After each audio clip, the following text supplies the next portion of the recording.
Alone, we can only do so much. But together, progress is boundless. Together, we provide training and resources to people and communities, growing local economies, supporting education, and promoting peace. Together, we help those who need us the most, preventing diseases, providing clean water, sanitation, and hygiene, and supporting mothers and their children. Together, we make a difference. And it is all thanks to you. As Rotary members, we challenge ourselves to do better, only looking back to see how far we have come. Last year, more than $430 million was contributed to the Rotary Foundation. Because of you, over 1,190 global grants, 470 district grants, and 225 disaster response grants were funded.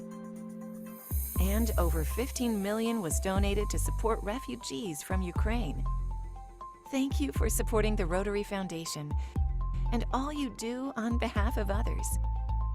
Because of you, together we can do even more good.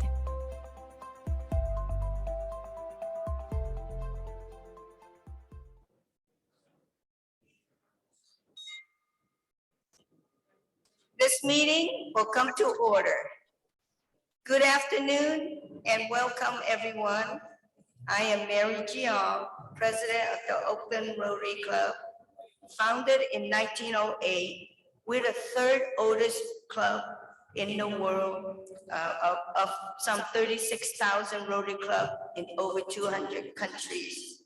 We are a diverse community with 270 business professional and community leaders who unite to serve our local and international communities through a commitment to service above self. Thank you for joining us this afternoon for our 5,420th meeting in the California Ballroom and online. For over 114 years, we have welcomed Rotarians and guests to our club meetings. Because COVID is still highly contagious, please continue to wear your mask when you're not eating or drinking to protect yourself and others. For those attending online, if you are a visiting Rotarian or guest of a Rotarian, please enter your name in the chat box located in the center of the screen, bottom of the screen, so that we can recognize you later.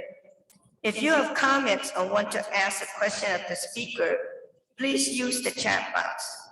We recommend you view today's meeting using speaker view located in the upper right-hand corner of the screen. Now for our thought for the day, I'd like to welcome Rotary Board member Joyce Mack.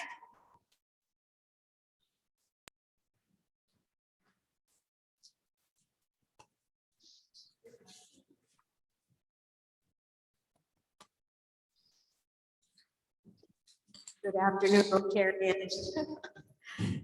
My thought for today is, I have two thoughts for today. I have a lot of things to prove to myself. One is that I can live my life fearlessly, and that's why Oprah Winfrey. And my second thought of the day is, a positive thinker does not refuse to recognize the negative. He refuses to dwell on it. Positive thinking is a form of thought which habitually looks for the best result from the worst conditions. And that's by Norman Vincent.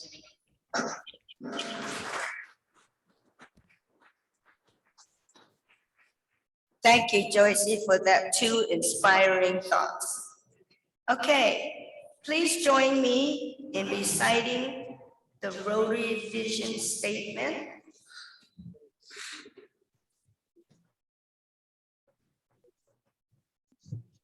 All right.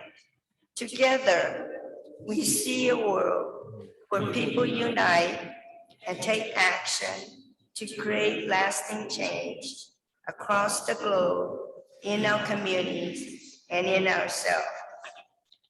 Okay, guests are welcome to visit our club. Past District Governor and past President Ed Jelen.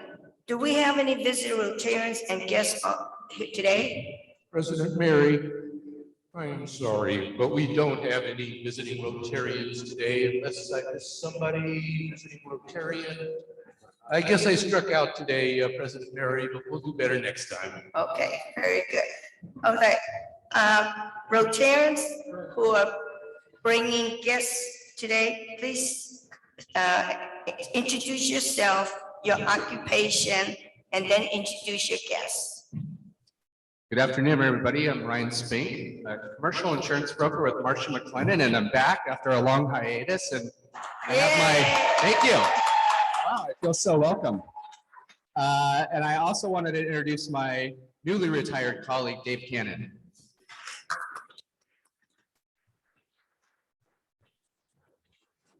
Well, President Mary, I have a couple of guests. Oh, I'll get back to you in a second, sorry. Erin Young is a property manager in Oakland here, Beacon Management. And Brooke Barnes is executive director of the East Bay Rental Housing Association.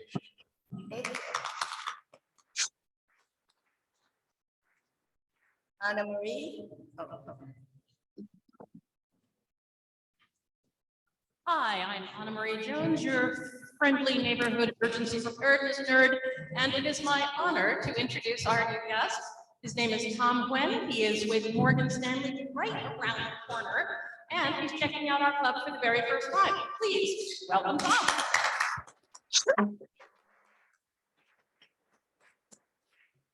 Shannon. Hi, my name is Shannon Hackley, and I own Shannon Lee Associates, an environmental graphic design firm in San Leandro. And it's my pleasure to introduce my husband, Wesley Palmquist.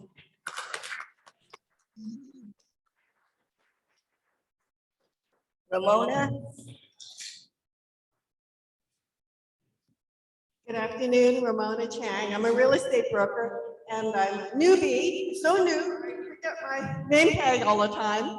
But I wanted to bring my son, Peter Chang, he's a property manager in the city, and I thought he'd enjoy reconnecting with Stagebridge. This is Peter Chang.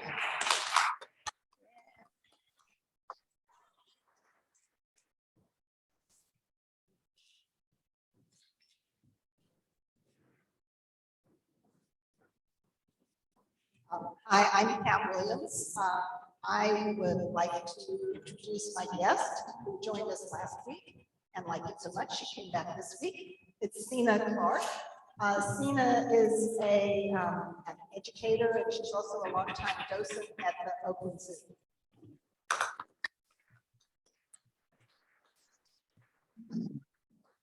Thank you, Rotarians. I'd like to introduce Barbara Johnson from Stagebridge. If you don't know her, you'll know her soon, believe me. Yeah. Okay, thank you, everyone. I'd like to welcome all guests today. You're always welcome to join us at a future meeting or any club event.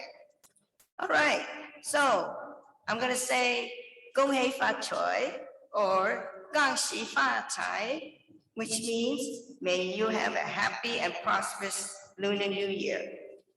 Lunar New Year is the longest and most important celebration in Asia, celebrated in China, Vietnam, Korea, Singapore, Malaysia for 2 weeks, like Christmas. The Chinese year is 4,721 compared to 2023. So this is the year of the rabbit, which began on January 22nd, 2023. A key aspect of the Lunar New Year is community and family. Family comes together to eat food and have feasts and practice cultural customs. Well, the Rotary Club will honor the family community feast tradition by celebrating Lunar New Year on January 26th at the Peony Seafood Restaurant in Oakland. Cost is $75 per person for a 10-course meal. Registration is open on the website, but it will be closing soon on January the 23rd. You're welcome to bring a bottle of wine to share with your table. And what color do we wear on the 26th? Yes, red. And red is the lucky color and sign of prosperity. So if you want to be prosperous, wear red. All right. And then we do have, I think, I understand already 6 tables, and each table has 10, so we have 60 people already. So, get registered soon if you want to. All right, at this time, I'd like to call past President Dudley Thompson. I hear you need some players for your Rotary Bowling League. Thank you, President Mary, fellow Rotarians and honored guests. Linda Bosenecker did such a good job recruiting last week. Our bowling team is almost full. We have 1 opening for, we have a team of 8. We have 7 right now. If you'd like to bowl on a regular basis, please let me know. But we do need substitutes. So if you just want to bowl once or twice over the next 6 weeks, please let me know about that. It's easy, it's fun. You don't have to be good. If you're good, that would be great. But if you're not, I tell you, if you can bowl 50, if you're as good as the kid that can roll the ball down the back of the Brontosaurus, actually, you're probably about 60% of our team. So we don't use the Brontosaurus. But please let me know. I'll send you an invitation. Thank you, President Mary. Thank you. Business Development Chair Jesse Smith, please tell us about an upcoming mixer event. Thank you, President Mary. I wore my red today, so hopefully I'll get lucky and we'll get some people registered for our next mixer, which I think we'll have a promo coming up. There it is. So it's the Valentine's Smitten Mixer, and it's going to be hosted at our own Rotarian Linda Bradford's Restaurant Parlor, which is right around the corner. The address is 357 19th Street. Bring yourself, bring your colleagues, bring somebody you're trying to woo, a potential Rotarian you're trying to woo. They're all invited. We're going to have a good time. Appetizers are on Linda and Parlor. Stick around, have some dinner, have a good time, and please make sure to RSVP on the Rotary website. Thank you. Oh, I should probably say the date. So the date is on Thursday, February 2nd, 5:30 to 7:30 p.m. See you there.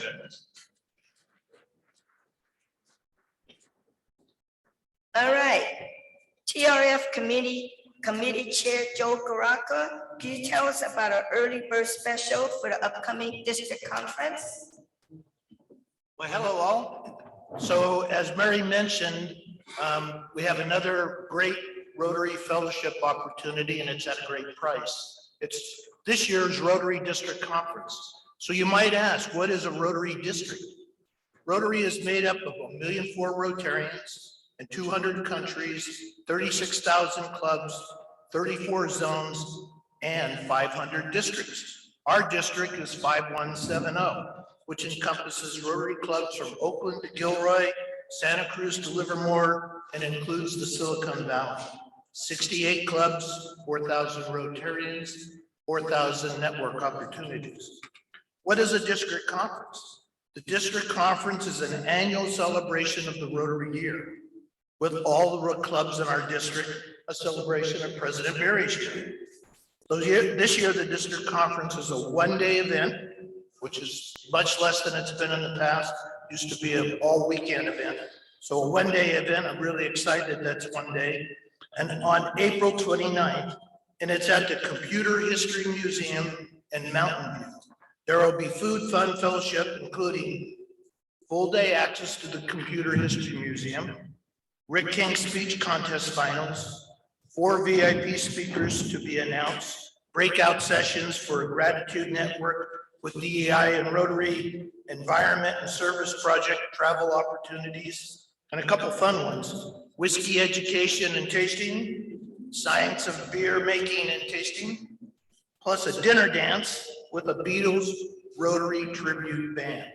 So what's the special price?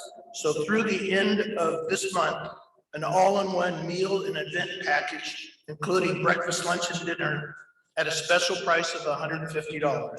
The regular price will go to $180 at the end of the month. So Mary, Tom, you should consider coming. Past District Governor Ed Gillen, I'm reasonably certain will be there. So join Martha and me, we're registered. It'll be a great time. Hope to see you there. Special price ends at the end of the month.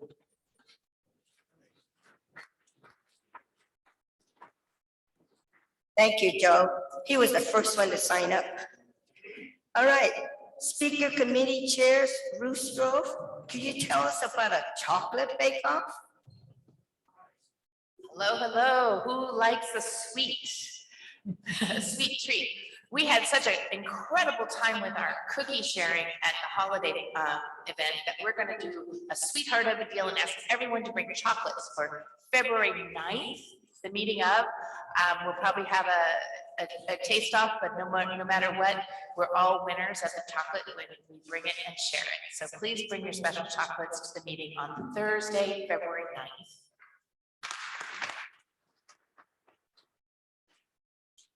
Thank you, Ruth. I think everybody has a sweet tooth somewhere. All right, at this time, I'd like to invite Elisa Glickman, who is from Stagebridge, to introduce our two storytellers.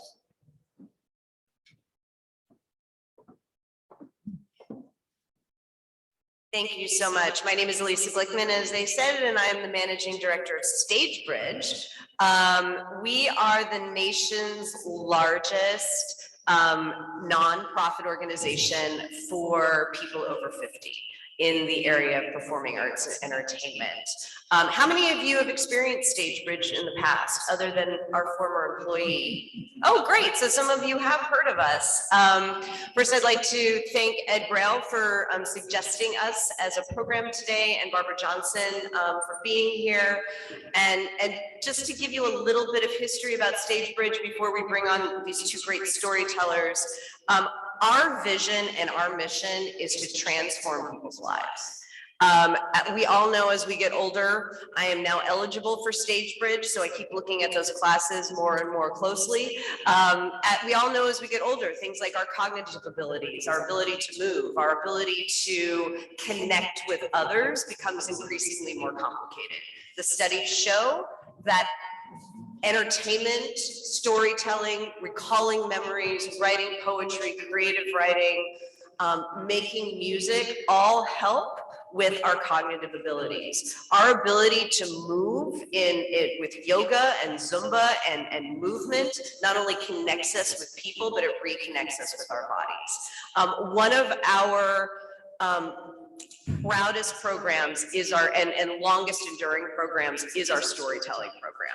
And it runs the gamut from people telling stories of their childhoods to people talking about how they grew up in Oakland, whether it's stories of joy or stories of oppression, stories that they heard from their parents as they were growing up. And the ability to take those stories, harness them, and to retell them in an important way so that it has an impact on not only the storytellers' lives, but the lives of the people who listen is incredibly important. And today, you are all fortunate to have two of our prize storytellers, curated by Ms. Barbara Johnson, talk to you a little bit. And since nobody really wants to hear me, you came to hear them, I'm going to introduce them and then invite Loretta to come up first. So first we have Loretta Rhodes. Loretta has been a resident of Oakland since 1970.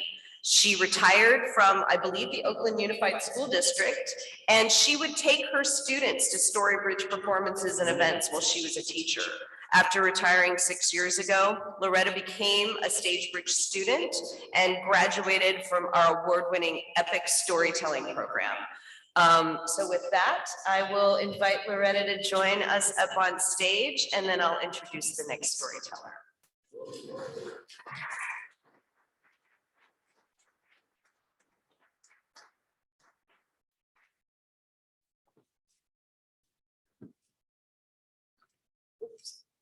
Can you hear me? Can you hear me? Okay, good afternoon. Thank you very much for the invitation. And today, we're gonna go down memory lane to Swan's Market, or 10th Street Market. Is there anyone in here familiar with the market? Great. Well, I relocated from Texas in 1970. So I've been in Oakland longer than I was there.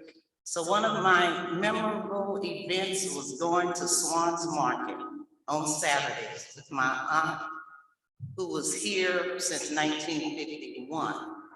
So when I came to Oakland, Saturday was a big event, not only for shopping, but for people to get together, especially African-American people who had migrated to Oakland after World War II, people from Mississippi, Arkansas, Louisiana, and Texas, and other southern states.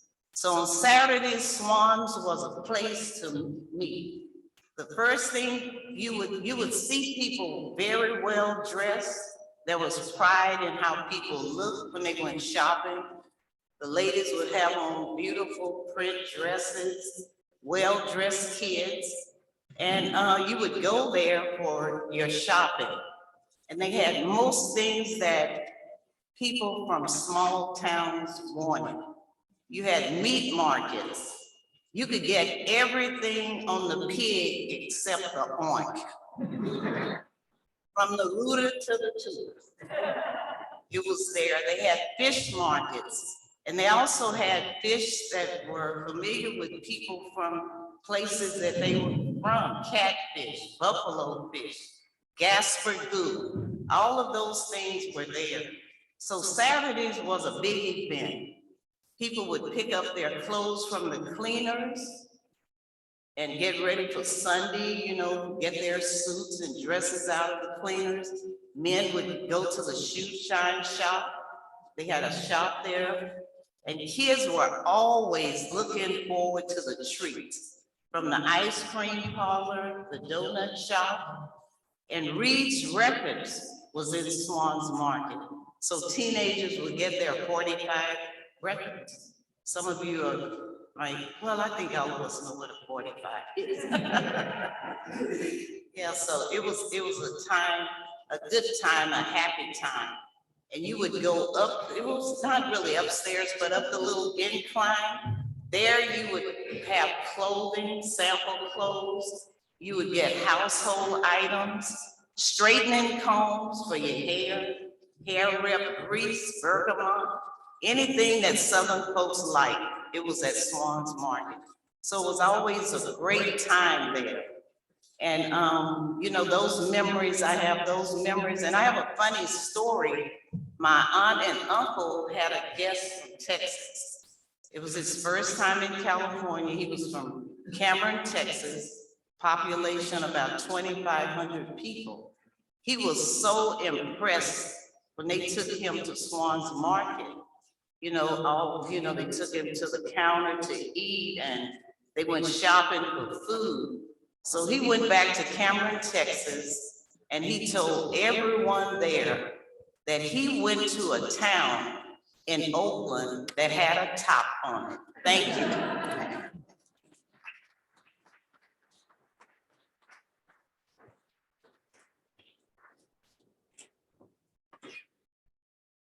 How many memories did that bring back for some folks? Yeah, I see some nods in the audience.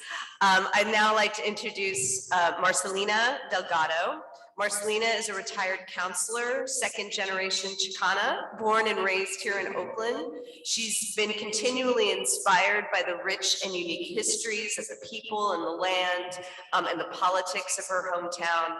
She's been a Stagebridge student for the last 7 years, and through Stagebridge, she has really enjoyed working on the skills of collaboration with a broad spectrum of folks that continue to inspire her with their stories. Before the pandemic, Stagebridge had an incredible program called Storybridge, and it was a multi-generational program.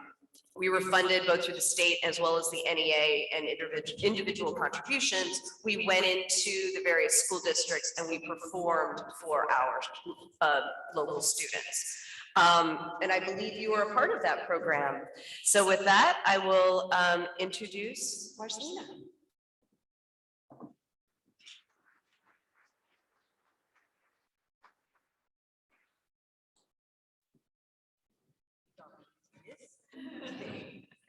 Well, thank you for having me today. My story is a little bit of a little story from my childhood. It is a story that has been burned into my memory. To this day, I remember so much about it. Starts in summer when I was about 5 years old. We had moved into a house, a little Victorian in West Oakland. That house was owned by my father's family. And I loved that little house. It was in the middle of the block and there was houses on the right side. And then next door was Mr. Kelly's roofing company. That made it a little bit different. So what we did was my grandmother had a boarding house over near Housewives Market, and she had a longtime family friend who was a gardener and lived there boarding. She asked him if he would come and take care of our garden because we had never had a garden before when we lived in an apartment. We were so happy. The first thing, and his name was Antonio.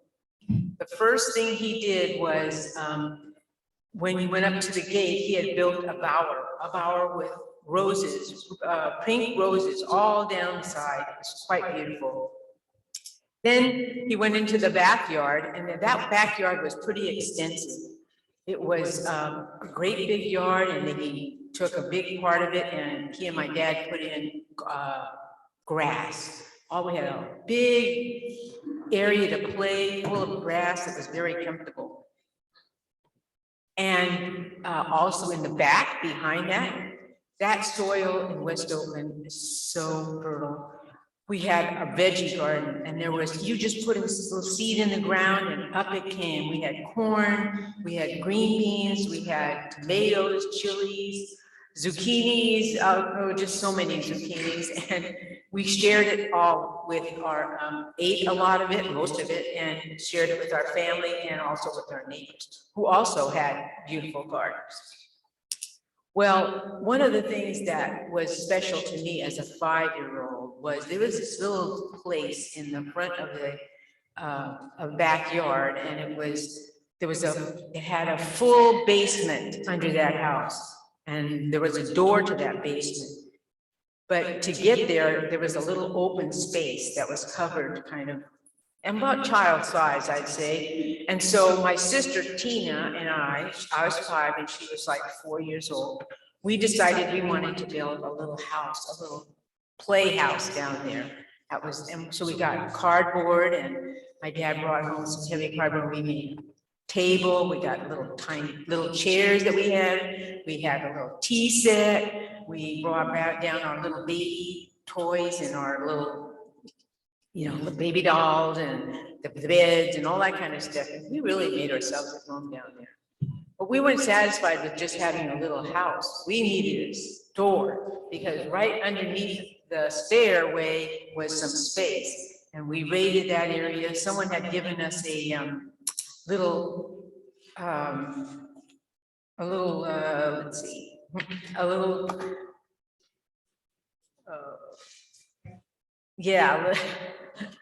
he'd given us a little cash register. Why didn't I think about that? Okay, cash register. And we enjoyed that. Cash register, we need to buy stuff. So we made we got papers because there's a lot of newspapers around in those days, cut them up, and we made lots of money. We were rich. We would go gardening, and we would go shopping. It was really fun. Now, one day we were sitting there and in our little house doing our little play area stuff, when all of a sudden I heard bang! Oh my gosh, what was that? Jumped up and went out to the yard, and I turned and looked towards Mr. Kelly's yard, and we had a big avocado tree that was right on the edge of his fence, the fence to his yard, and our house. That avocado tree was on fire. It was red on fire. The leaves in the tree were burning big flames were coming up and the rest of it looked like the fence was getting on fire. I just stood there and staring. What could I do? I just had never seen anything like that. And then all of a sudden I heard my mom calling, Marcy, Tina, come up here. Oh my gosh, yes. And I grabbed my little sister's hand and we started running up those stairs as fast as we could. And as I was running up, I looked up to the left and I saw we had a long clothesline that stretched from the porch all the way to the end of the yard full of diapers. And the clip, we got some brand new clothespins that were plastic. They were melting. And when I saw them melting, I just went, oh. We ran as fast as we could up the stairs. And when we got there, we ran all through the house to the front door. We opened the front door. Who would be coming up the stairs but Mr. Kelly? He was saying, girls, come hurry up. We might the house might start getting on fire. Quick, come. And he grabbed my little sister, my baby sister that my mom was carrying. She was about 1.5 and carried her down along with my helping my little sister who was 4. And we ran right behind him. We went down the front stairs, down to the street and across the street where it was safe. And at that point we heard, woo, woo, woo, great big fire engines came around the corner. They were coming to put that fire out because when we turned around and was looking at the yard that was, it was totally on fire. There were flames everywhere, smoke, 2 big pots of tar that were I don't know if they still use that tar nowadays, but that was used to put all the shingles on the roofs that they put up. It smelled terrible and we could barely see sometimes because there was so much smoke and flames going up. Finally, they put it out. We were so glad. They did a great job. That fire department still does. So then at the end, chief came in over and told my mom that we really couldn't go back into the house yet because they wanted to make sure that there was not any burning going to be happening there. So we went over to my grandmother's house, which was 2 blocks over, my grandma Sarah. And so we stayed overnight with Grandma Sarah and my aunts and uncles. And then the next day we came back. So the best thing is that nobody was hurt. No person was hurt there that day.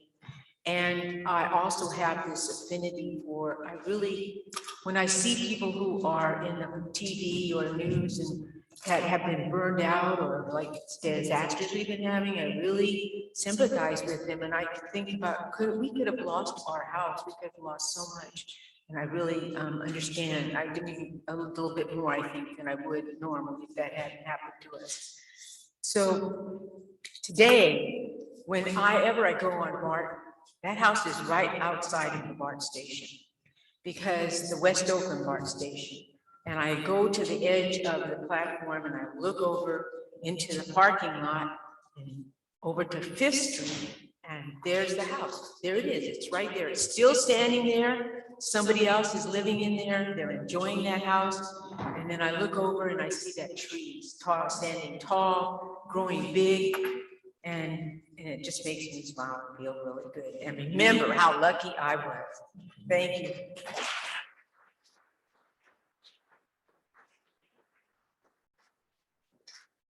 Thank you both, Loretta and Marcy, for sharing your stories.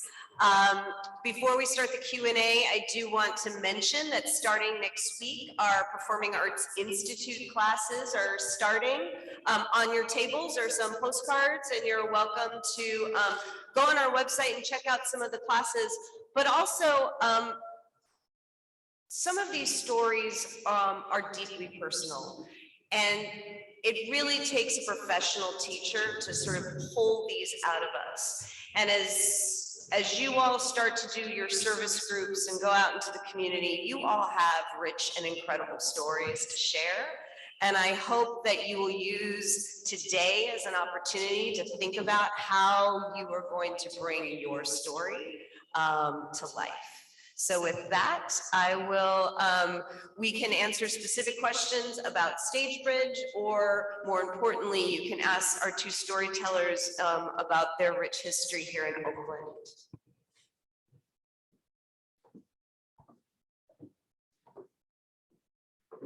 Thank you for coming and sharing your stories with us.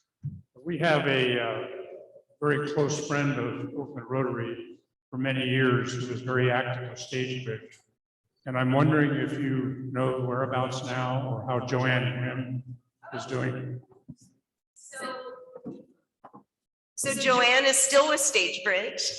She still teaches a class with us every semester through our Performing Arts Institute with her partner in crime, Scrumbly, and they do a musical theater class.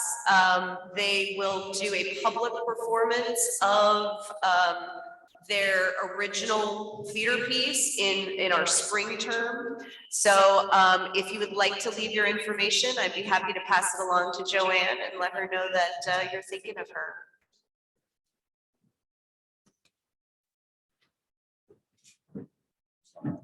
Thank you for being here. My name is Lois Corin, and I want to know, can I get extra credit for being a little beyond the entry age, as it were? You know, but so most of our students fall within the 65 to 90-year-old range, although our programs are available for people who are 50 and older. Okay, well, I'm going to drop back to be 49 and I can join. Perfect. But seriously, I'm delighted to see that we had Latinx women, African-American women. So I was curious about how you choose the scripts or programs. Is it that people just write their stories and then their colleagues, sister and brother friends perform in that way? Sure, I'm going to answer a little bit of it, but then I'm going to pass it over to Barbara Johnson, who has more experience with our storytelling program than anyone. It depends on what level. We do have introductory storytelling. We do have intermediate and advanced. Each of the teachers will work with the students based on their level, and they tend to pick a theme and then work within that theme. But again, I'm going to pass it along to Ms. Barbara, and she can elaborate a little bit more. So most of the stories are personal stories. Some of them are folk tales that they learn to retell. But our programs are geared to any level. Anyone can come in and learn how to tell a story. Matter of fact, I've been part of the storytelling program for about 20 years. And I just recently took a class and told a story about a story that my grandmother told me. And it was so rewarding to be able to get up and tell a story about your life, the same as they have done today. So if you're interested in the program, I'll give you my number, give me a call, I can talk more with you. I hope you enjoy. Thank you. Marcy and Loretta, do you have anything you want to add to that? Can you hear me? Yes. Yes, I joined Stagebridge after I retired, and as a teacher, I always read stories to kids and encouraged them to tell stories. And at Stagebridge, most of the classes, sometimes you have historical stories, personal stories, folklore, retelling fairy tales, just to tell it in a different way. So the classes are always fun. You're always encouraged, and every story is a great story. We all have stories that we can tell. It's a fun place to be. Thank you. I really enjoyed my storytelling classes. Also, it turns out that I have found out, like, at a time when I had to take a little bit of time off, I found that it really made a difference in my ability to have my memory and my ability to get up and get out and be organized, really help all those things. And they give you all of the things that you need. You think you don't have any stories in you? They pull them out. So it's really, and it's fun. It really is fun, especially if you get to tell children's stories and people can enjoy it. And when you have something that you want to tell somebody, you tell it in a story, and it's an important fact. People remember the fact a lot easier and a lot more willing to put it into a story that they remember and enjoy it. So I love Stagebridge. It's really been a godsend to my retired life. Makes fills out the life. Thank you.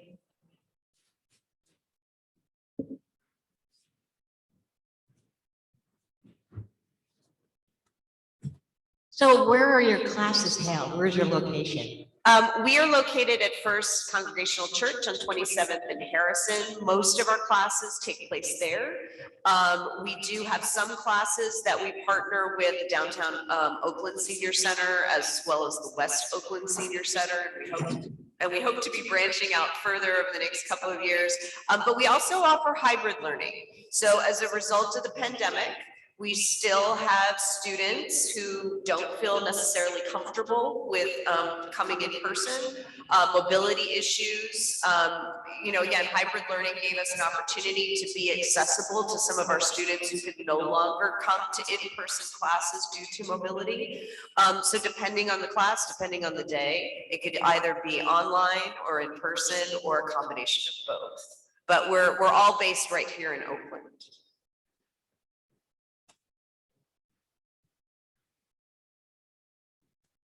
What a wonderful program. Thank you. Is there a component that is written or creating memoirs or doing book writing or journalism?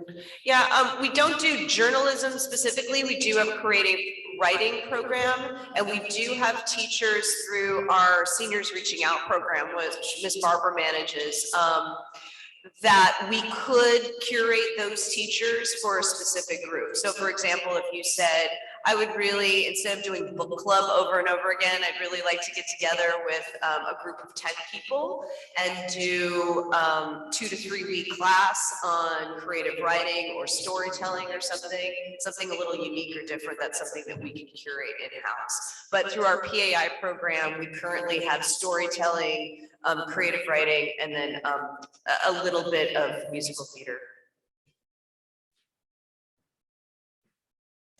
Again, thank you for presenting today. Really appreciate it. My question, the question is about the stories that you shared today. The stories that you shared today are an incredible part of our oral history. So much of that has been passed down in the family community unit, from generation to generation about things that happened in the past. Do you guys share any of this oral history with some of the libraries here to share it with the youth in the community? That is an excellent question, and I've been marveling at your equipment. So we do have a program that we started again during COVID that is somewhat of a documentation program. We did receive some funds from the state's humanities department to document some of these stories, and we hope to continue to do so more and more. Some of them are on our website. I'm going to be completely transparent. Our ability to do this on an ongoing basis comes down to funding and equipment. So as soon as all of that grant money comes through and we're able to buy fancy stuff like you have here for your Zoom meetings, I think our ability to document these histories will become much richer. I think the focus in the past has always been allowing these stories to be deeply personal to the people that are writing them and then the people that are listening to them. But again, during the pandemic, I think that we all learned that sharing these histories in a much more global fashion really serves a much larger service to our community. So that's the dream.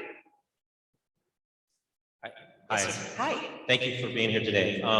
We have some people, we have about 30 people online watching you. Oh, great. And Hi, everyone. one comment from one of the guests was from past President Iris Brody Lopez, and her husband, John Lopez, was very involved with Stagebridge for many years. So Thank you. I think, Barbara, you mentioned him, did you not?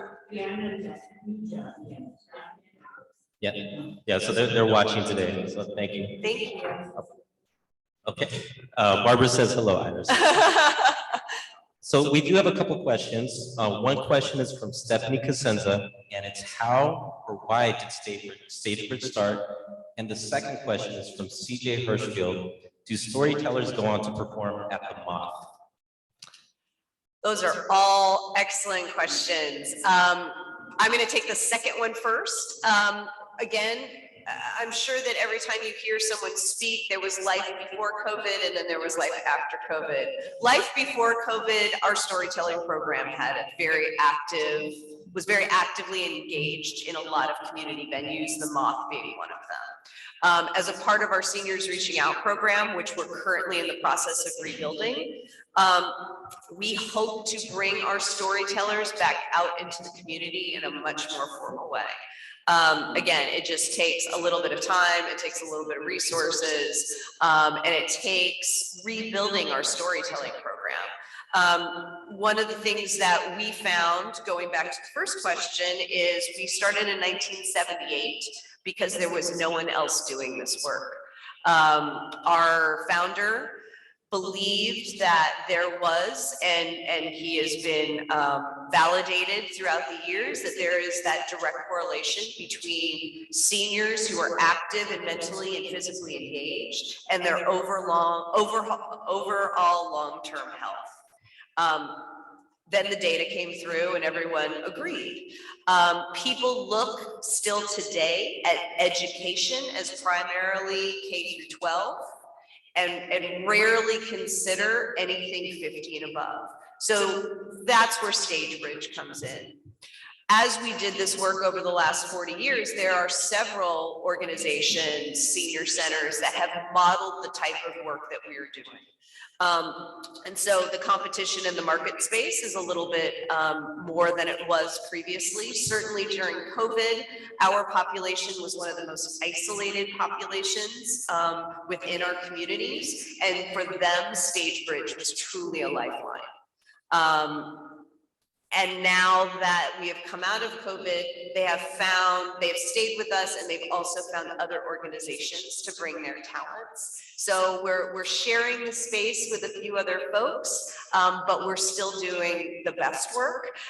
We're still the first to have done this work. And we look forward to continue to doing this work as we, again, start to rebuild some of these programs and these partnerships with our community partners. Thank you again for letting us be here today.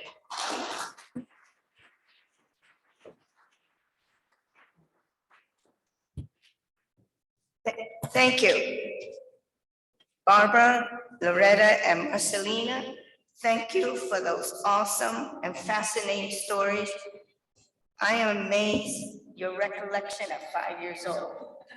And that storyteller must be good because your cognitive memory is excellent, but they all say we have good long-term memory, right? It's short-term memories that we don't remember what happened yesterday. But I just want to let you know, education is my area of focus for this Rotary year. The Rotary Club of Oakland is proud to partner with Oakland Promise to offer 8 $10,000 scholarship annually, along with mentorship. We are proud to support many first in their family to attend college. In recognition of Stagebridge presentation today, Oakland Rotary will make a donation in Stagebridge name to the Oakland Promise to support its kindergarten to college program for every child in our city. Thank you.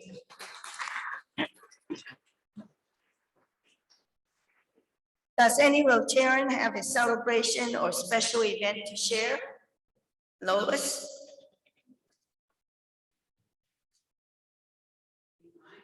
Any?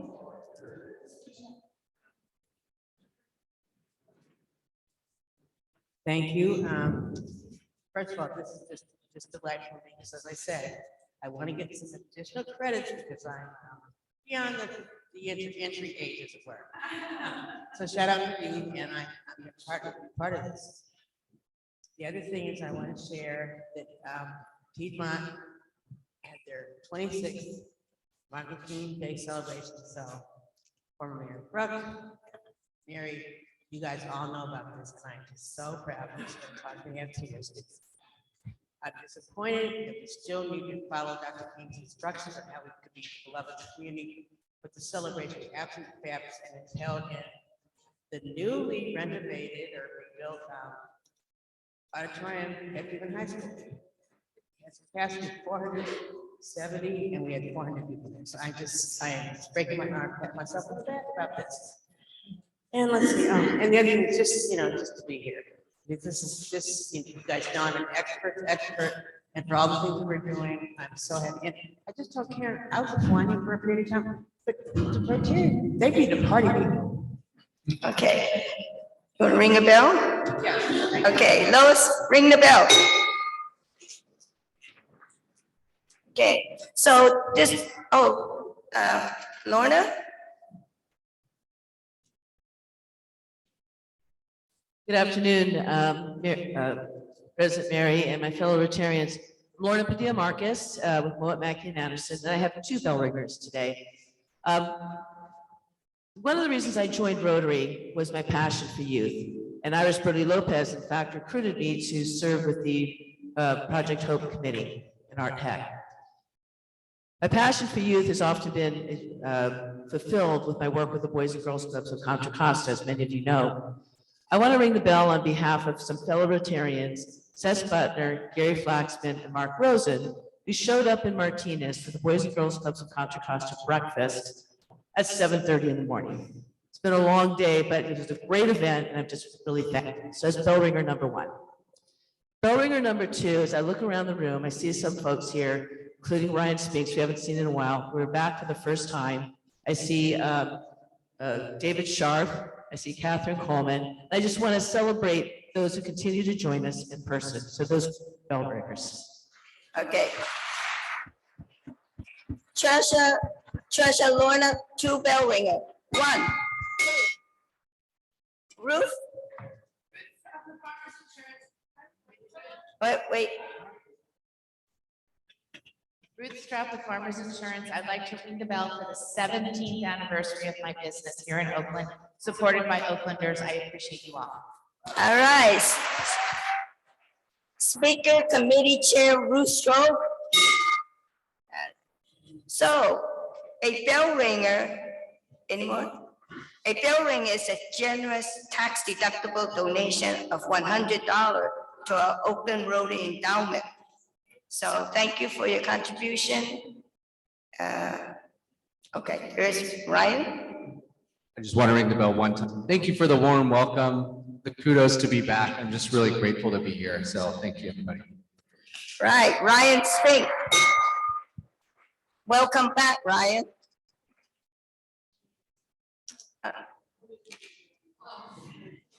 Right behind you.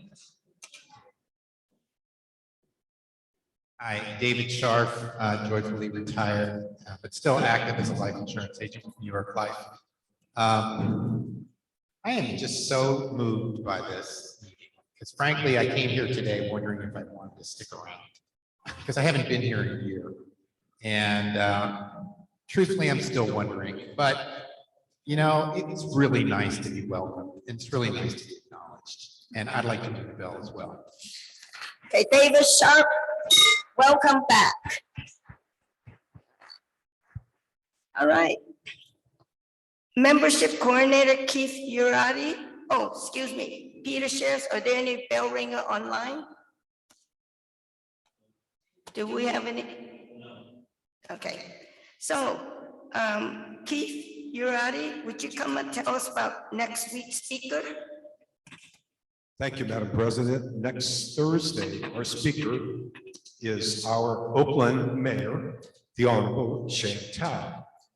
Since her official swearing in December, she has had 2 meetings in the White House with our president, President Biden. And that is to meet with regards to the need of a partnership to address important issues facing Oakland and California. So be here next Thursday to hear from our mayor, her vision for Oakland, and her plans to make her vision come true. So see you next Thursday. All right. Thank you, Joyce Mack, for your thoughts for the day. Dudley for the bowling team, Jesse Smith for the Valentine mixer, Joe Caracca for the early bird special on the district conference, Lisa Glickman for introducing your storytellers, Loretta and Marcelina for your awesome storytelling, Keith Urati for the teaser, and the production team for managing the meeting. Before you leave, please pick up your lunch plates and bus it away to the garbage can in the back and put your recycle things in the back.